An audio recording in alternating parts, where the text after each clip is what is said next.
بڑی مدت کے بعد جو میری چاہت ہے اس محفل کا آغاز ہو گیا ہے۔ آپ نے سننا ہے، آج آپ نے بولنا نہیں، آج میں نے آپ کو سنانا ہے۔ لیکن ایک بڑی مرض ہے کہ ہر ایک کے ہاتھ میں یہ کیمرہ ہے اور کیمرے چل رہے ہیں۔ میں آپ کو سچی بات کہوں، ہر محفل ہر بات کے لیے نہیں ہوتی اور ہر بات ہر محفل کے لیے نہیں ہوتی، ٹھیک ہے؟ سب سے پہلا تو یہ مرض ہے ہمیں کہ کچھ باتیں ہیں پھر بھی ہم ان کو دیکھ کر چپ کر جاتے ہیں کہ جو ہم آپ کو بتانا چاہتے ہیں اور آپ کو سنانا اور آپ کے کانوں کی کھڑکیاں کھول کر ڈالنا چاہتے ہیں۔ لیکن یہ جو ہے نا، یہ میرے آقا و مولا نے فرمایا ایک وقت آئے گا دوڑتے ہوئے آدمی سے چلتا ہوا آدمی بہتر ہوگا، اور پھر چلتے ہوئے آدمی سے بہتر کھڑا ہوا آدمی ہوگا، اور پھر کھڑے ہوئے آدمی سے بہتر بیٹھا ہوا آدمی ہوگا، اور بیٹھے ہوئے سے بہتر آدمی لیٹا ہوا ہوگا، اور لیٹے ہوئے سے سویا ہوا ہوگا۔ آج وہ فتنوں کا زمانہ ہے جن فتنوں کے اندر ہم جل رہے ہیں۔ بہت ساری باتیں ہیں جو آپ کے ساتھ کرنا چاہتے ہیں، نہ آپ سننے کے لیے تیار ہیں، اور آپ یہ کیمرے ہمارے منہ کے اوپر رکھ دیتے ہیں اور ہم آپ سے بات نہیں کر سکتے۔ میری تو خواہش یہ ہے کہ ان سب کو بند کر کے آپ میرے ساتھ ایک دفعہ کمرے میں بیٹھیں، میں آپ کو بتاؤں کہ آپ کی ذمہ داریاں کیا ہیں۔ علامہ اقبال نے پتہ ہے کیا کہا ہے؟ اقبال کہتے ہیں کہ عصر نورات ہے، دھندلا سا ستارہ تو ہے۔ اقبال کہتا ہے ابھی تازی تازی رات چھائی ہے، عصر نورات ہے، دھندلا سا ستارہ تو ہے، کشتی حق کا زمانے میں سہارا تو ہے۔ اللہ کے بندو، آپ کیا سمجھتے ہو کہ ہم یہ چند ووٹ کٹھے کرنے کے لیے اور جناب چند جھنڈے لے کر اور چند سیاسی میدان اس کے لیے میدان میں آئے ہوئے ہیں؟ کشتی حق کا زمانے میں سہارا تو ہے۔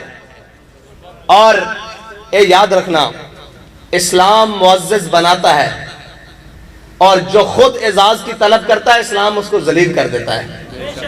میں بہت عرصے سے یہ بات اپنے اندر، اپنے ذمہ داران کے اندر دیکھ رہا ہوں کہ وہ معزز بننے کی کوشش کر رہے ہیں۔ میں دیکھ رہا ہوں، بڑے غور سے دیکھ رہا ہوں کہ وہ معزز بننے کی کوشش کر رہے ہیں۔ تو یاد رکھنا، آپ نے بیٹھ جانا ہے، اٹھنا نہیں، بیٹھ جائیں، ادھر بیٹھ جائیں۔ آپ یہ غور کریں کہ ہم معزز بننے کی کیوں کوشش کر رہے ہیں۔ معزز تو وہ نہیں بنے جنہوں نے اسلام کے لیے اپنی چمڑیاں اتروا دیں، ہڈیاں سے اتروا کر۔ مجھے بتائیں، ظاہری طور پر حضرت خباب بن ارد، یہ علماء بھی بیٹھے ہیں، تاریخ بھی موجود ہے، اور حضرت سمیہ اور حضرت بلال حبشی، ظاہری طور پر جو ظلم ہوئے ہیں نا، جنہوں نے قربانیاں دی ہیں، ظاہری طور پر ان تینوں سے زیادہ صحابہ میں شاید کوئی ہو۔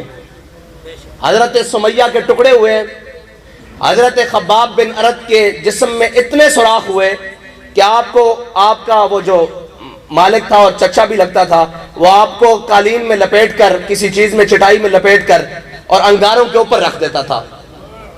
تو جب ایک صحابی نے پیچھے ہاتھ لگایا تو انہوں نے دیکھا کہ ان کے کمر کے اندر سوراخ ہاتھ چلے گئے ہیں۔ تو انہوں نے کہا خباب یہ کیا بات ہے؟ تو انہوں نے بڑی ایک خوبصورت بات کی، انہوں نے کہا جب تم زمانہ جاہلیت میں حضور کی مخالفت کرتے تھے نا، خباب چٹائیوں میں لپٹ کر اس وقت انگاروں پہ پڑا ہوتا تھا۔ مسئلہ یہ ہے، پھر آگے سننے والی مزے کی بات ہے۔ اب حضرت سمیہ تو شہید ہو گئی، حضرت خباب بن ارد اور حضرت بلال حبشی کے بارے میں کوئی ایک بتا دے کہ ان دونوں نے اتنی قربانیاں دینے کے باوجود حضرت صدیق اکبر کو ایک دفعہ جا کر کہا ہو کہ ہمیں فلاں علاقے کی امارت دے دیں، کسی ایک جگہ جا کر یہ کہا ہو کہ ہمیں فلاں جگہ بیت المال کا فلاں حصہ ہمارے حوالے کر دیں، کسی ایک جگہ جا کر کہا ہو؟ نہیں کہا، کوئی ثابت نہیں کر سکتا۔ حضرت بلال حبشی تو آخر میں مدینہ پاک چھوڑ کر چلے گئے، اس لیے کہ کہیں یہ وجہ نہیں ہے، ایک تو حضور کا فراق ہے، ہماری اور آپ کی خواہش یہ ہے کہ ہم مدینے میں جا کر کیا ہوں، فوت ہوں، دنیا سے جائیں، ہمیں شہادت نصیب ہو، مدینے کے اندر ہو۔ حضرت بلال حبشی مدینہ چھوڑ کر کیوں گئے ہیں؟ ہم بلال حبشی سے بڑے عاشق ہیں، وہ اس لیے نہیں چھوڑ کے گئے، وہ حضور کے دین کی ترویج کے لیے چھوڑ کر گئے ہیں۔ اب اگلی بھی بات سنیں، یہ بڑی خاص باتیں ہیں اور یہ ہضم ہونے والی بھی نہیں ہے، آپ کو بڑا بڑا آزما کر کے بیٹھنا پڑے گا۔ اگر آپ نے مجھے اس لیے تربیت کے لیے کھڑا کیا ہے تو تربیت ہم نے ان سے پائی ہے جنہوں نے پورے زمانے کی تربیت کی ہے۔ بیٹھے، آج آپ نے سننا ہے، حوصلے سے سننا ہے، آگے سنیں۔ میں نے آپ کو کہا یہ باتیں بھلانی نہیں ہے، یاد رکھنی ہے۔